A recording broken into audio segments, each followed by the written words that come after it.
In the 13th century, a single empire swallowed almost every territory it touched.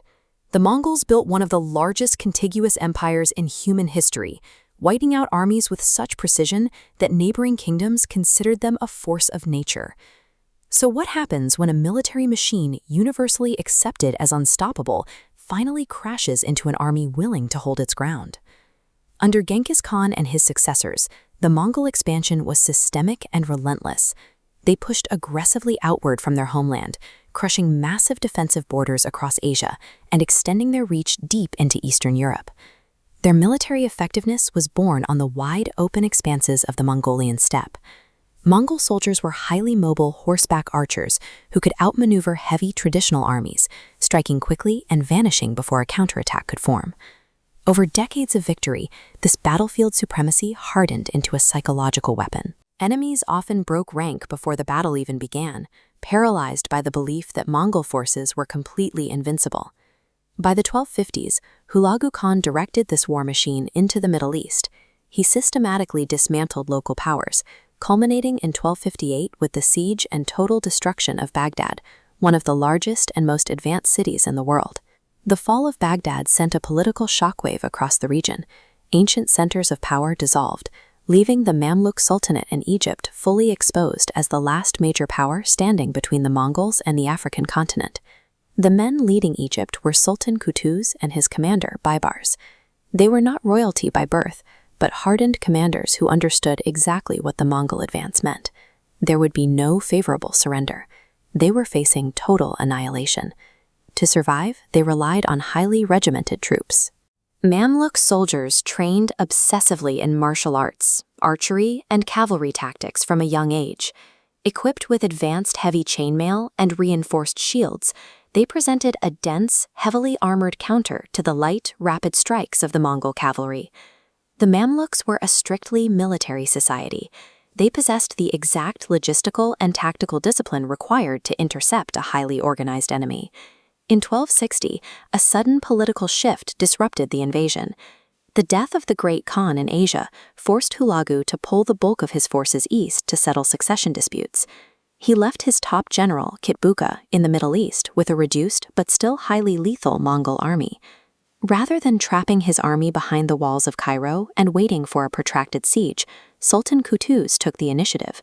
He mobilized the Mamluk army and marched north into Syria to intercept Kitbuqa's forces head-on.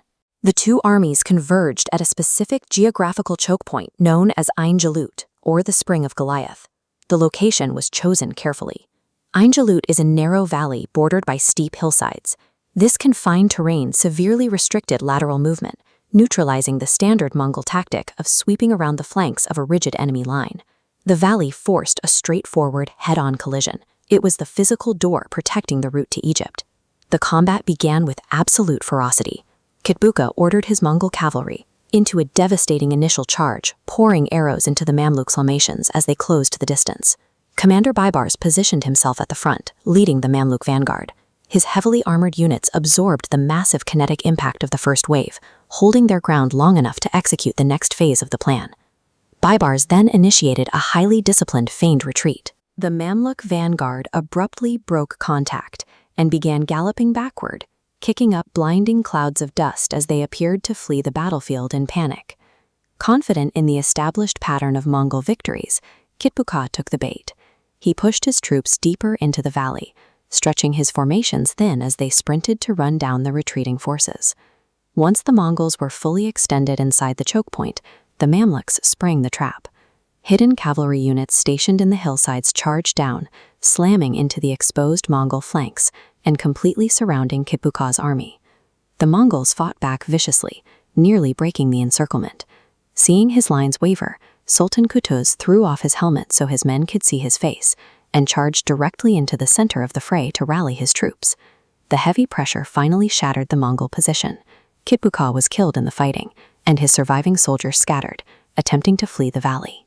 By using the enemy's own overconfidence against them, the strict battlefield discipline of the Mamluks accomplished what decades of opposing armies could not. The immediate result of the battle was definitive. The Mongol advance into Egypt was stopped permanently, securing the western borders of the Mamluk Sultanate. Political instability and civil wars within the Mongol Empire prevented Hulagu from ever organizing a large-scale retaliatory campaign against Egypt. The victory provided massive political capital. It legitimized the Mamluks as the defenders of the region, ensuring their military and political dominance over Egypt and Syria for centuries. Ain Jalut did not dissolve the Mongol Empire. Their territories remained vast, and they continued to operate as a global superpower long after the battle. But the battle shattered the paralyzing myth of invincibility. It proved to the world that a Mongol army could be drawn into open combat and decisively destroyed. If Kitbuqa had maintained discipline and shattered the Mamluks at the Spring of Goliath, there was no standing army left to prevent the Mongols from marching straight across Africa. The entire map of the Middle East and North Africa would look drastically different today. Global history often pivots on a single valley and a handful of decisions made in the dirt.